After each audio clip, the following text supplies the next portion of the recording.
The film is notable for featuring a score composed by a very young Frank Zappa.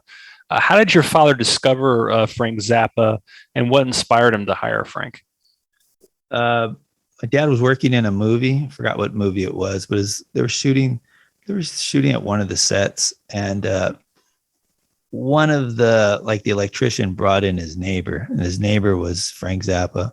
And Zappa goes straight up to my dad and says, "Hey," introduces himself, and they start talking, and he said, "Well, my dad said I'm working on a movie.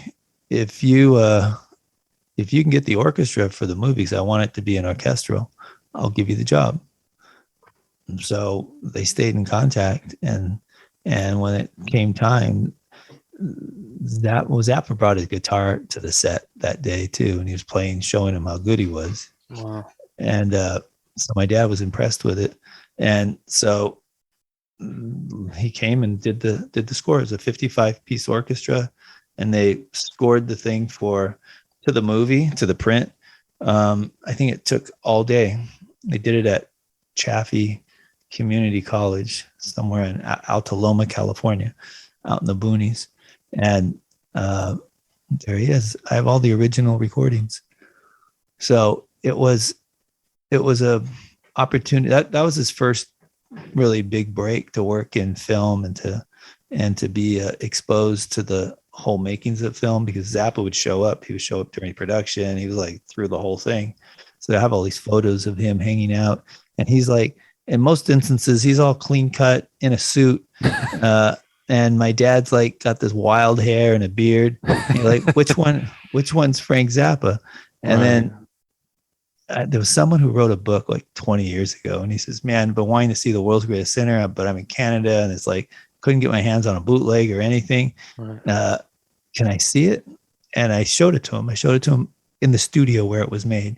And he says, "Holy shit, I finished the book, but I left out the best chapter." He says, "Now I know where Zappa was, where he got its inspiration. Now I know what created Frank Zappa." Because if this guy hung around your dad for as many months as he did, in a year, 2 years, it took a long time. He says he like ripped them off. He ripped everything off. Everything. And why not? I mean, my dad was his mentor. And at the end, when he ended up, he got on the Steve Allen show, Zappa did, saying that he could playing the bicycle. Yeah, but it was to promote his music, which is what that was the main reason. And he spoke about The World's Greatest Sinner and how it's the world's worst film with the world's greatest score. And all the actors are from Skid Row.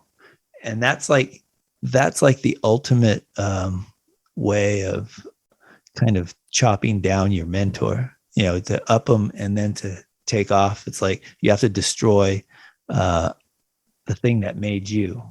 And that was his departure from my dad. And so my dad said, "Hey, you got to apologize. That wasn't a nice thing to say. You get on a national TV show and then pan a film that you did the soundtrack for. It's just not, didn't say anything positive about it except about yourself." So he wanted to distance himself from him. It was a moment of, who knows? You'd have to ask Frank Zappa. But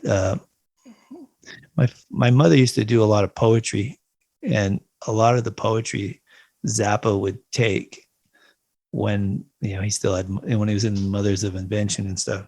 So I think a lot of my mom's poetry ended up in his music. Wow. Yeah. I had no idea. I'll have to go through all his music and try to find some similarities. Yeah, who knows? It's just something my mom said. But yeah, and my mom and dad were friends with his parents. They used to come over, and it was more than just Frank Zappa doing a score. There was a little more to it. I met not Dweezil, but I met Is it Ahmet? Ahmet, yeah, I met Ahmet. He's a nice guy. Yeah. He wanted to get together and say, "Hey, my dad's got a lot of music, you got a lot of film. Maybe we can like marry it together and like put it out just as a marriage." So, okay, well, look into it. I never really followed up with it, but I'll probably get together with them to release the original soundtrack. It's pretty amazing because you hear all the original recordings and you hear Frank calling each one of the cues. He'd count it down and he'd like redo it. Hmm. It was really pretty. It's an amazing documentary of the whole. I think it was like 12-hour recording. Hey, if you enjoyed this video, click on the link below to watch the full interview. And while you're here, don't forget to like and subscribe. Thank you.